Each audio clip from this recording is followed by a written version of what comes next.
네, 찬송가 213장입니다. 213장 찬양하겠습니다.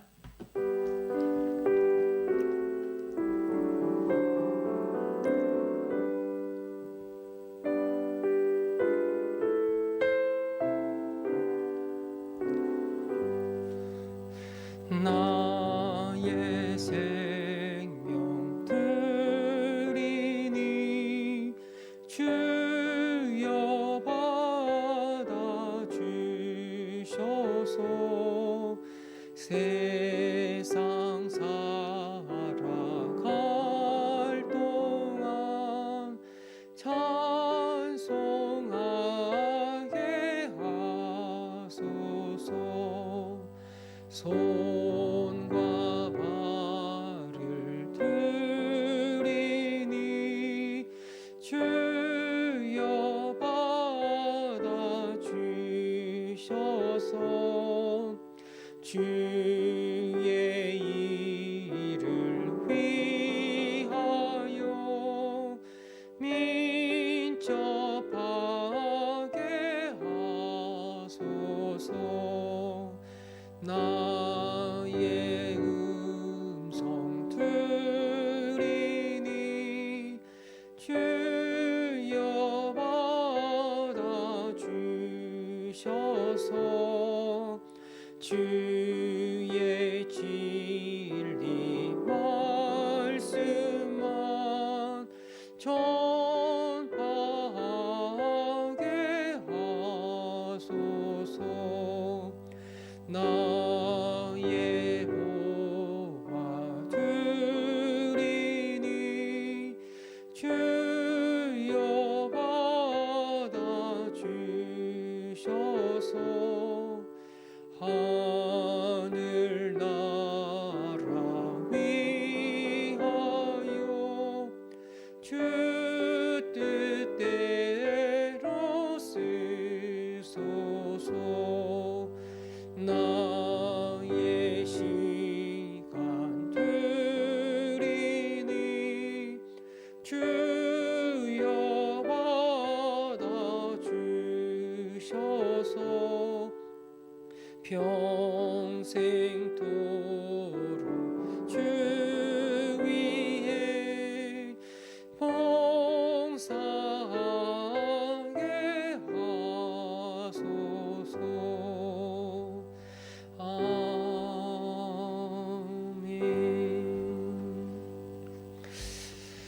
오늘 우리 김유순 집사님 장례식 마지막 날 발인이 있습니다. 오늘 오전 7시부터 이 발인이 시작이 되는데 남아있는 모든 장례 절차 가운데 하나님께서 함께 하셔서 이 모든 장례 절차를 주관하여 주셔서 큰 슬픔 가운데 빠져있는 우리 유가족들에게 하늘나라의 위로가 넘치는 그런 시간이 되게 해달라고, 또 우리 집사님을 먼저 보내는 우리 성도님들 마음에도 많은 슬픔이 있을 터인데 우리 성도님에게도, 우리 교회 성도들에게도 하늘의 위로를 허락하여 주옵소서.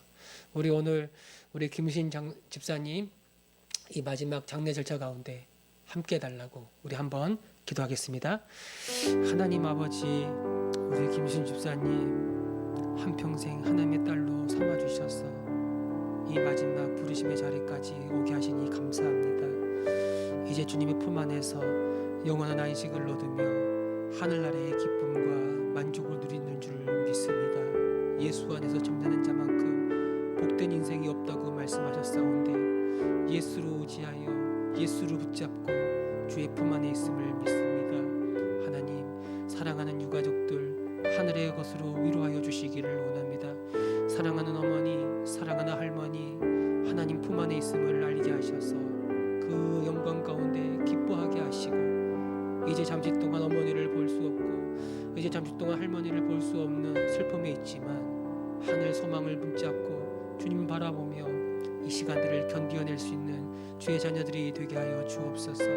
끝까지 믿음의 길을 걸어가게 하시고 오직 믿음으로 살아가게 하시고 오직 예수로 살아가고 예수로 자랑하고 예수를 위하여 살아가는 유가족들이 되게 하옵소서. 우리 교회 사랑하는 성도님들도 위로하여 주시기를 원합니다. 먼저 주의 품 안에 들어가 우리 김유순 집사님 바라보게 하시고 생각하게 하시고, 하나님 우리도 주께서 부르실 때에 오직 예수를 붙잡고 나아가는 주의 자녀들이 되게 하여 주옵소서. 하나님 위로가 넘치는 복된 시간이 되게 하여 주옵소서. 아멘. 주님, 하나님 아버지, 오늘 우리 김유순 집사님 발인이 있습니다. 그 남아있는 모든 장례 절차 가운데 하나님 함께 하시고 하나님 주관하여 주셔서 하늘의 위로가 넘치는 복된 시간이 되게 하여 주옵소서. 우리 유가족들 한 분 한 분의 마음을 살펴주셔서 지금 당장 어머니를 만날 수 없다라는 큰 슬픔에 빠져 있지만 어머니가 천국에 계시고 우리도 천국을 소망하며 나아가기에 그 날을 바라보며 소망 가운데 하늘의 위로를 경험하는 복된 시간들이 되게 하여 주옵소서. 함께 하실 것을 믿습니다. 감사드리며 우리 주 예수 그리스도의 이름으로 기도합니다. 아멘. 네, 말씀 보겠습니다. 말라기 3장 7절에서 9절입니다. 말라기 3장 우리 7절에서 9절 말씀. 우리 한 목소리로 하나님 말씀 보겠습니다. 만군의 여호와가 이르노라. 너희 조상들의 날로부터 너희가 나의 규례를 떠나 지키지 아니하였도다. 그런즉 내게로 돌아오라. 그리하면 나도 너희에게로 돌아가리라 하였더니 너희가 이르기를 우리가 어떻게 하여야 돌아가리까 하는도다. 사람이 어찌 하나님의 것을 도둑질하겠느냐. 그러나 너희는 나의 것을 도둑질하고도 말하기를 우리가 어떻게 주의 것을 도둑질하였나이까 하는도다. 이는 곧 11조와 봉헌물이라. 너희 곧 온 나라가 나의 것을 도둑질하였으므로 너희가 저주를 받았느니라. 아멘. 여러분, 하나님의 이 언약적 사랑, 변하지 않는 사랑을 우리는 언약적 신실함이다라고 말씀을 드렸습니다. 우리는 하나님을 떠나 범죄하고 하나님께 범죄하는, 그래서 하나님과 맺었던 언약을 깨는 그 불순종했던 죄인이지만 하나님이 이런 죄인을 버리지 아니하시고 끝까지 우리를 향한 그 언약과 그 약속을 지키시는 분이세요. 사실 우리가 하나님을 떠났을 때 하나님은 우리를 버리시고 우리를 심판하시고 우리를 저주 가운데 내버려 두는 게 마땅합니다. 그게 하나님의 거룩하시고 하나님의 공의로운 속성과 맞는 일이에요. 그러나 하나님은 이 죄인들을 버리지 않아요. 죄인을 버리지 않으시면 그러면 하나님의 공의는 어떻게 되는 건가? 죄인을 벌하고 죄를 벌하지 않고 그냥 용서하신다면 과연 우리가 하나님을 정의로운 분이라고 공의로운 분이라고 말할 수 있겠는가? 사실 이게 하나님의 아주 큰 딜레마였습니다. 죄인을 버리지 않으시고 그들을 구원하시려는 하나님의 놀라운 사랑, 그리고 이 죄인을 벌하지 않을 수 없는 하나님의 완전한 거룩하심, 이 완전한 공의로심, 이 딜레마를 어떻게 해결할 것인가? 바로 예수 그리스도를 통해서, 주님의 십자가를 통해서 완전히 해결해 주신 거예요. 우리가 받아야 할 죄에 대한 모든 죄에 대한 형벌을 예수님은 우리 대신 받으심으로 하나님의 공의가 완전히 충족이 되었어요. 우리 같은 죄인을 구원하기 위해 자기 독생자를 아낌없이 내어주셨던 이 십자가 사건에서 하나님의 그 완전한 사랑이 우리에게 부어지게 된 거예요. 그래서 이제는 어느 누구도 하나님의 공의와 하나님의 사랑을 의심할 수가 없습니다. 예수님의 십자가를 보는 사람들, 그 십자가에 달려 죽으신 예수님을 제대로 바라보는 사람들은 하나님의 완전한 공의와 완전한 사랑을 알게 되고 그 안에서 우리의 구원은 확실하고 안전하고 우리를 향한 하나님의 마음은 변함이 없다는 것도 알게 되는 거예요. 이 예수님의 십자가에 우리 신자들의 모든 삶이 담아 있다고 말할 수가 있습니다. 실절에 보니까 만군의 여호와가 이르노라. 너희 조상들의 날로부터 너희가 나의 규례를 떠나 지키지 아니하였도다. 그런즉 내게로 돌아오라. 그리하면 나도 너희에게로 돌아가리라. 신실하신 하나님이 이스라엘 백성이 다시 하나님께로 돌아오기를 원하는 거예요. 계속해서 불순종하고 하나님을 거역하고 그 은혜를 잊어버린 백성들이 다시 하나님과의 언약 관계로 돌아오기를 초청하고 있는 겁니다. 여러분, 이 언약이 제대로 유지되기 위해서는 언약을 맺은 당사자들이 모두 다 그 의무를 지켜야 하는 거예요. 하나님도 마찬가지고 이스라엘 백성도 마찬가지고 그 의무에 서로가 충실할 때 이 언약 관계가 유지가 되는 거예요. 백성들이 묻습니다. 하나님, 어떻게 해야 됩니까? 어떻게 하는 것이 하나님께로 돌아가는 겁니까? 하나님이 8절에서 이야기합니다. 사람이 어찌 하나님의 것을 도둑질하겠느냐? 그러나 너희가 말하기를, 너희가 나의 것을 도둑질하고도 말하기를, 우리가 어떻게 주의 것을 도둑질하였습니까? 하노다. 이건 11조와 봉헌물이다. 이 사람들에게 11조와 봉헌물을 말하고 있습니다. 이스라엘이 하나님의 것을 도둑질했다는 거야. 그러니까 온전한 11조를 하나님께 드리라. 이것이 바로 이 언약 관계로 돌아오는 길이다라고 말씀하고 있어요. 여러분, 구약의 율법이나 특별히 레위기나 신명기를 보면 이 11조와 예물과 관련된 그런 규례가 굉장히 많이 나옵니다. 이는 왜 11조를 하나님께 드려야 하는가? 사실 이 본래 이 성전에서 봉사하는 레위 지파 사람들을 위해서 제정된 것이라고도 말할 수 있어요. 이 레위 지파는 이스라엘 백성들이 땅을 분배받을 때, 가나안 약속의 땅을 분배받을 때 그들은 성전에 봉사하기 위하여 특별히 부르심을 받은 그런 사람들이에요. 그래서 그들에게는 어떤 땅이나 기업이 분배되지 않았어요. 대신 하나님은 다른 사람들이 드리는, 다른 지파 사람들이 드리는 이 11조를 비롯한 이 봉헌물을 통해서 그들이 먹고 살 수 있는 그런 길을 허락하신 거예요. 사실 이 레위 지파는 하나님이 그들의 기업이에요. 그래서 이스라엘 사람들이 하나님께 드리는 11조나 이 봉헌물을 통해서 그들이 그 살 수 있는 하나님으로부터 모든 걸 공급받아서 살아가는 거라고 말할 수가 있는 거예요. 이것뿐만 아니라 이 11조를 비롯한 이 봉헌물들은 특별히 이스라엘 백성들 가운데 가난한 사람들을 위해서 쓰여졌어요. 특별히 세 그룹이 있었습니다. 고아와 과부와 그 다음에 나그네. 아주 지독히 가난한 사람들이에요. 이 사람들은 기업도 없고 어디 비빌 데가 없고 다른 누군가가 도와주지 않으면 먹고 살 수 있는 그런 생계가 아예 끊어져 버린 그런 사람들이에요. 그래서 하나님은 이 11조를 비롯한 여러 봉헌물을 통해서 고통받는 가난한 사람들을 도와주라고 말씀하셨고, 이것이 하나님께서 원하시는 이웃사랑의 참된 실천이다라고 말할 수가 있는 거예요.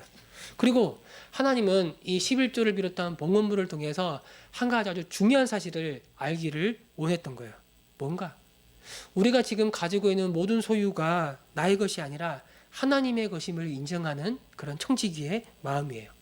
여러분, 11조의 유래를 살펴보면 가장 먼저 등장하는 말씀이 아브라함 시대까지 거슬러 올라갈 수가 있어요. 아브라함이 그 조카 롯이 사로잡혔다라는 이야기를 듣고 집에서 함께하는 사람들, 군세들을, 종들을 이끌고 이 전쟁에 참여합니다. 사실 아브라함이 이 가나안 땅에 침공에 들어온 여러 연합군들을 상대하여 이길 수 있는 건 불가능한 일이에요. 이 불가능한 전쟁, 도저히 이길 수 없는 그 전쟁에 아브라함이 참여하게 된 거예요. 그런데 놀랍게도 이 전쟁에서 크게 승리했을 뿐만 아니라 롯도 되찾아오고 롯과 함께 붙잡혔던 많은 가난한 사람들을 아브라함이 되찾게 되는 거예요. 엄청난 전리품도 취하게 됩니다. 이때 이 전쟁에서 승리하고 돌아온 아브라함을 맞이한 사람이 이 살렘 왕, 이 멜기세덱이라고 말하고 있어요. 그는 살롬 왕이었고 또 지극히 높으신 하나님의 제사장이다라고 소개하고 있습니다. 정확하게 그가 누군지는 알 수가 없어요. 근데 아브라함이 그때 이 멜기세덱에게 자기가 취한 전리품의 10분의 1을 하나님께 바치면서 고백하는 거예요. 이 전쟁이 나로 말미암아 온 것이, 이 전쟁의 승리가 나로 말미암아 온 것이 아니라 모든 게 하나님의 은혜라는 거예요. 그래서 이 모든 전리품은 나의 것이 아니라 하나님의 것이라는 거예요. 그래서 이걸 고백하는 마음으로 승리한 전리품의 10분의 1을 하나님께 드리며 하나님께 영광을 올려 드린 거예요. 여러분, 우리가 무언가를 얻게 되었을 때 우리가 열심히 애쓰고 수고하고 땀 흘리고 그래서 얻게 된 게 맞아요. 그러나 신자들은, 이 참된 신자들은 알고 있습니다. 이 모든 게 하나님의 은혜라는 사실을.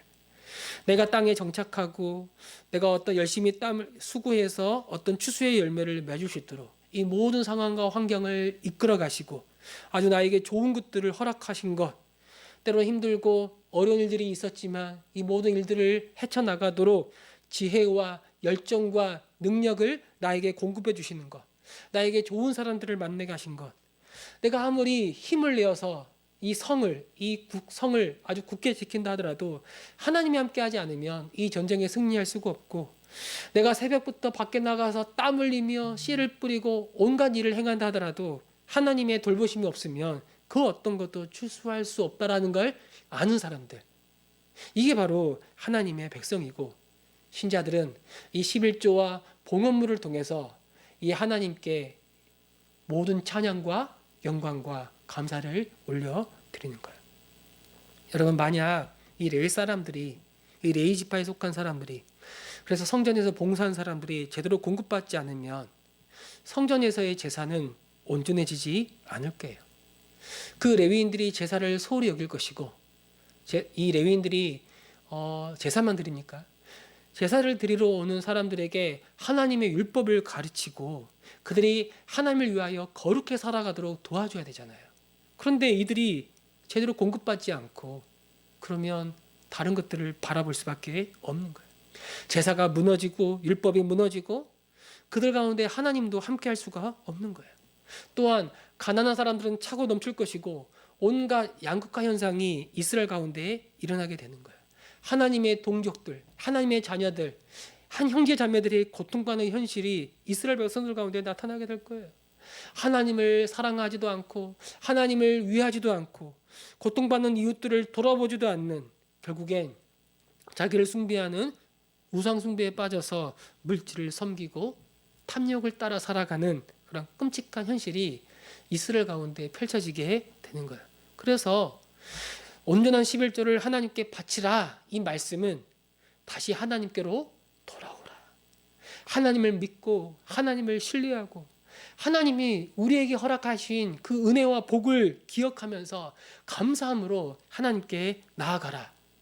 그 말씀으로 우리에게 초청하고 있는 거라고 생각할 수가 있습니다. 여러분, 하나님이 우리에게 베풀어 주신 은혜를 생각하지 않고 이걸 믿지 않으면 우리는 단 하나의 물질도 주님께 드릴 수 없을 거예요. 너무나 아까운 거예요. 11조는 물론이거니와 단돈 10,000원 하나 내는 것도 아까워서 아주 벌벌 떠는 그런 인생이 되는 거예요. 그러나 우리를 위해 일하시는 그 하나님을 보면, 모든 게 은혜라는 사실을 알게 되면, 나를 지탱하고 있는 게 하나님의 은혜라는 걸 알게 되면 우리는 정말 자원하는 마음으로 하나님께 드리는 거예요. 더 많이 드려야 되는데, 더 많이 드리고 더 많이 주를 위하여 살아가야 되는데 그러지 못하는 게 죄송한 거지. 이거 드리는 게 너무 아까워가지고 드리지 않는다? 이건 신자들의 고백이라고 말할 수가 없는 거예요. 세상 사람들은 그렇게 살아가는 거예요. 내 노력으로, 내 열심으로, 내 열정으로, 때로는 어떤 운이 좋아가지고 이 모든 것들을 누리고 있다고 생각하고, 내가 이만큼 열심히 일해서 그만큼 얻는 것이니까 이건 내 거야. 이건 내 거야.